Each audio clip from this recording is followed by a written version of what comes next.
দুষ্টু রাষ্ট্র ইসরায়েলের ভূখণ্ডে ইরানের সরাসরি হামলায় পশ্চিমাদের চক্ষু চড়ক গাছ।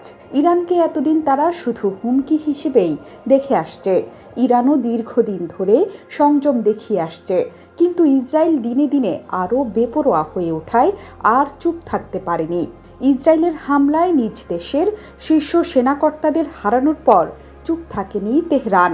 সরাসরি প্রতিশোধমূলক হামলা চালায় দেশটি। সেই ঘটনার পরই তীব্র প্রতিক্রিয়া জানায় ইসরায়েল। তেল আবিব জানায়, ইরানের ক্ষেপণাস্ত্র ও ড্রোন হামলার জবাব দিতে প্রস্তুত হচ্ছে ইসরায়েল। এ হামলার অন্যতম লক্ষ্য হতে পারে ইরানের পারমাণবিক চুল্লি ও পরমাণু গবেষণা কেন্দ্রগুলো। বার্তা সংস্থা রয়টার্স জানিয়েছে, এমন আশঙ্কা জানিয়েছে জাতিসংঘের পরমাণু পর্যবেক্ষণ সংস্থাও। তবে বিষয়টি এত সহজ হবে না এই যাত্রায়, কারণ এই ইরান আর সেই ইরান নেই।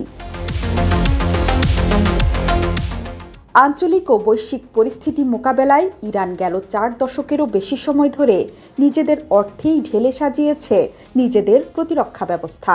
ইসরায়েল ও তাদের দোসর পশ্চিমাদের বিরুদ্ধে লড়াইয়ের জন্য ইরান ক্ষেপণাস্ত্র ও ড্রোনের বিশাল সম্ভার গড়ে তুলেছে তিল তিল করে। ইরানের ক্ষেপণাস্ত্র ভাণ্ডারের সঠিক চিত্র নেই কারো কাছেই, কারণ এই প্রকল্পটি সর্বোচ্চ গোপনীয়তায় রেখেছে দেশটির কর্তারা। তবে পশ্চিমাদের ধারণা, ইরানের কাছে যেসব মাঝারি ও দূরপাল্লার মিসাইল রয়েছে সেগুলোর সক্ষমতাকে খাটো করে দেখার কিছু নেই। ইরানের হাতে রয়েছে এমন সব ইন্টারকন্টিনেন্টাল ব্যালিস্টিক মিসাইল বা ICBM, যা পরমাণু বোমা বহনে সক্ষম। পশ্চিমা হিসেবেই ইরানের কাছে রয়েছে 9 ধরনের মিসাইল। এর মধ্যে সবচেয়ে মারাত্মক হচ্ছে শাহেদ সিরিজেরগুলো। এগুলোর মারণ ক্ষমতা বিস্ময়কর।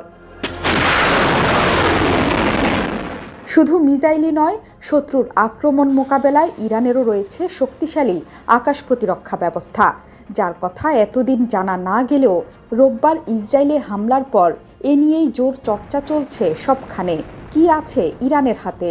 এই প্রশ্নের উত্তর হন্য হয়ে খুঁজছে পশ্চিমারা।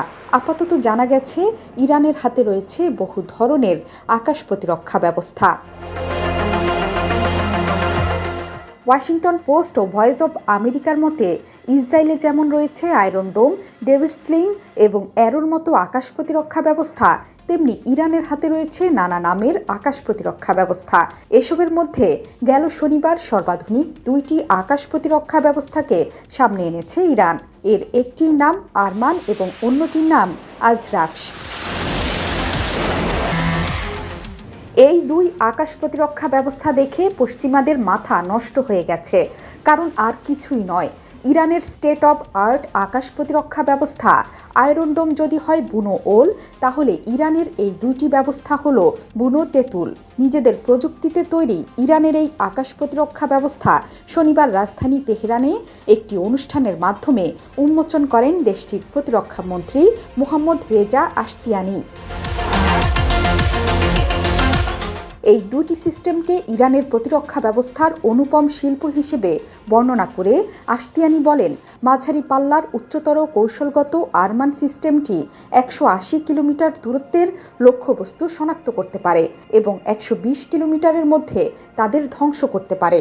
আরমান সিস্টেম 3 মিনিটেরও কম সময়ে যুদ্ধের জন্য প্রস্তুত হতে পারে। এই ব্যবস্থায় শাহেদ সিরিজের 3টি অত্যাধুনিক মিসাইল ব্যবহার করা হবে। অন্যদিকে আজরাক্স সিস্টেম ড্রোনসহ ছোট আকারের আকাশযানের হুমকি নিষ্ক্রিয় করতে গুরুত্বপূর্ণ সুবিধা দেবে। 2 সিস্টেমেই রয়েছে উন্নত ত্রিমাত্রিক রাডার সিস্টেম, একটি অপটিক্যাল সার্চ সিস্টেম এবং অত্যন্ত নিখুঁত প্রযুক্তির শনাক্তকরণ ডিভাইস, যার মাধ্যমে অল্প সময়ের মধ্যে শত্রুর লক্ষ্যবস্তু ধ্বংস করা যাবে।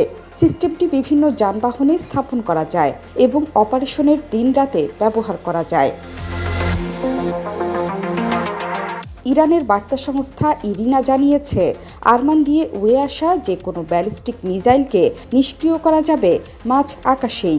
এই সিস্টেমে রাখা শাহেদ 3 মিসাইলটি আকাশে বিচরণ করে যে কোনো তাপ পরিবাহী বস্তুকে শনাক্ত করে ধ্বংস করতে পারে। অন্যদিকে আকাশ বেয়ে উড়ে আসা ড্রোন সহ নানা ধরনের ছোটখাটো হুমকিকে ব্যর্থ করে দেবে আজরাক্স সিস্টেম। জোহরা চৌধুরী সেতু, ৭১।